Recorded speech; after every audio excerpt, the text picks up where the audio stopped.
the snout of his badger-skin hat, with its empty staring eye socket, grinning teeth, and the dangling forelegs poked above the ridgeline first.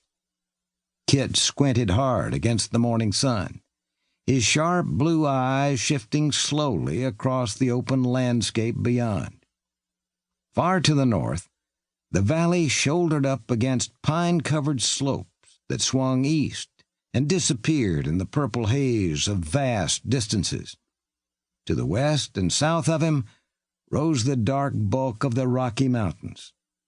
From out of them issued the Gallatin River, its sparkling ribbons of water flowing near where the company of trappers were presently busy with shovels and picks, breaking open the spring sod.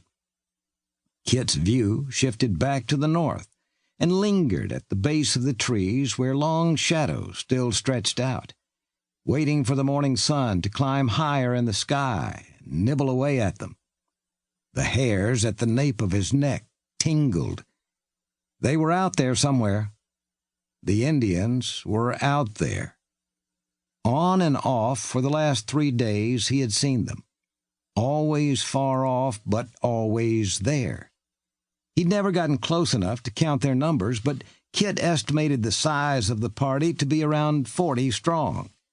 It was Blackfoot country, and spying a party of the Indians was nothing unusual. It was the way this particular party kept appearing and disappearing that was odd. Kit wondered if the Blackfeet were trailing them, or if both parties of men just happened to be traveling in the same direction. Kit found it incredible that they would not be aware of the trappers' presence, but if they had been, they'd made no effort to approach them.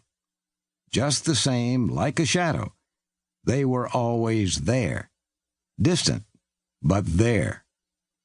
Kit heard hoofbeats behind him. Gray Feather drew rein, and leaving his pony down by Kit's, hurried up the ridge on foot, then dropped and elbowed up alongside Kit. "We found the cache. They're all there, just like we left them." Gray Feather inclined his head toward the broad valley that lay before them. "Any sign of the Blackfeet?" Gray Feather was half Ute and half white. His father had insisted on calling him Waldo. His mother had been inclined to give him a proper Indian name. The end result was Waldo Greyfeather Smith, as unlikely a combination as one might imagine. The trappers, being a pragmatic lot, simply shortened it to Greyfeather. It was a name that belied the man's extensive education at Harvard College, or the cultured upbringing he had received under his father's charge. "Not yet," Kit replied, glancing back at the men down by the river. They had uncovered the pit, leaving a pile of sod nearby. One of the men, Maximilian Overmeyer, was inside it, handing up the bundles of beaver skins that the trappers had hidden there last fall, before moving west and into winter quarters near Fort Hall. "Do you think they're still out there?" Kit returned his view to the valley floor. "I don't see 'em, but my neck hairs tell me they're not far off."